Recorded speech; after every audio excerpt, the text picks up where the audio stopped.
Hey guys, welcome back to my YouTube channel. Blog আজিৰ ভিডিঅ'টো আমি আৰম্ভ কৰোঁ।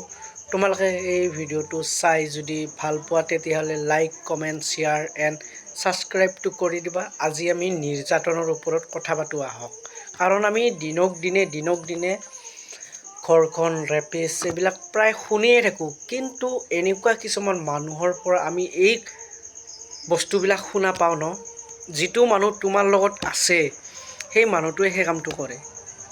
যেনে এতিয়া তোমাৰ লগত এজন চিনাকি মানুহ আছে, তোমাৰ লগত ভাল ব্যৱহাৰ আৰু তোমাক চকলেট দিব, কিবা কিবি দিব, তোমাক ফুচলাব, তোমাৰ পৰা কিবা আনিব, তোমাক ক'ৰবাত লৈ যাব, বোলা আমি তাত যাওঁ। কিন্তু সেই মানুহজনৰ চৰিত্ৰ কেনেকৈ গম পাম আমি?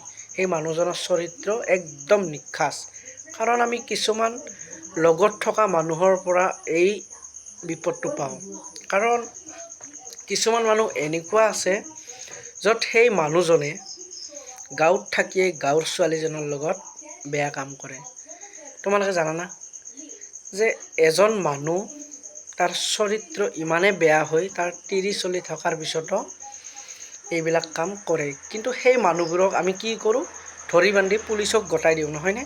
কিন্তু সেই গতাব নালাগে পুলিচক, কাৰণ পুলিচৰ ওপৰত ভৰসা কৰিব নালাগে। পুলিচক যেতিয়া পইচা দিব পুলিচে এৰা দিব। কিন্তু যিটো সেই কামটো কৰে সেই মানুহজনক কাপোৰ চাপোৰ খুলি ৰাস্তাই চূণৰ পথাৰত ধামা দি তেওঁক ঘূৰাব লাগে, পূৰা অঞ্চলটো ঘূৰাব লাগে। এই কথাটো কিন্তু মই কাক কৈছোঁ সেই জানিব লাগে। সেই মানুহজনে বেয়া কামটো কৰিলে সেই মানুহজনক ৰাস্তাই গাঁৱৰ মানুহে ধৰি তাক ক'ব লাগে, এইটো বিচাৰ কৰিব লাগে। প্ৰত্যেকটো নিশৃংখ নিৰ্যাতন কৰা মানুহ এই ভুগিব লাগে। আৰু ৰাইজসকল সজাগ হওক, ছোৱালীসকল সজাগ হওক, কাৰণ আমাৰ দেশৰ ভৱিষ্যত হ'লা তোমালোকে। কাৰণ তোমালোক হৈছে এখন বগা কাগজৰ দৰে, য'ত বগা কাগজখনত যদি দাগ লাগে সহজতে মোচা নাযায়, তাক ঘঁহি থাকিলেও মোচা নাযায়। তাক কেনেকৈ মুচিব লাগিব? আমি বগা কাগজখনক পূৰা ফ্ৰেম দিব লাগিব, যাতে তাতে দাগ লাগিব নালাগে। সেইটো কৰিলেহে আমাৰ কাগজবিলাক ভালে থাকিব। ধন্যবাদ। জয় আই অসম, জয় জয়। হে গাইজ, তোমালোকে আৰু এনেকুৱা কিছুমান মানুহ দেখিছানে যে তোমাৰ খুৰা হয় বা তোমাৰ দেউতা হয়, তোমাৰ আটা হয়।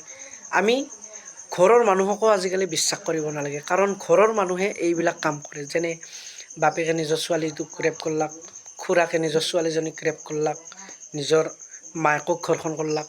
প্ৰায় আমি এইবিলাক শুনিয়ে থাকোঁ। শুনাৰ পাছতো আমি একো এটা কৰিব নোৱাৰোঁ। এইবিলাক দিনক দিনে আমি শুনিয়ে থাকোঁ, বাঢ়িয়ে থাকে দিনক দিনে, কিন্তু কমি নাহে। এইবিলাক বস্তু কেনেকৈ কমিব? আমি নিজে কমাব লাগিব। এইবিলাক এনেকুৱাকৈ শাস্তি দিব লাগিব যাতে দ্বিতীয়জন মানুহে এইবিলাক কৰিব নোৱাৰে। পৰহি এটা নিউজ পালোঁ, নিজৰ মাকক ঘৰখন কৰিছে। এইবিলাক আমি কিয় শুনো? ঘিণ লগা হ'ল। ঘিণ লাগে কিয়? নিজৰ মাকক ৰেপ কৰিছে, নিজৰ বইনেকক ৰেপ কৰিছে, নিজৰ কিবা কিবি ইত্যাদি এইবিলাক শুনি থাকোঁ। কিন্তু এইবিলাক কেতিয়া শেষ হ'ব? আমি কোনখন দুনীয়াত জীয়াই আছোঁ?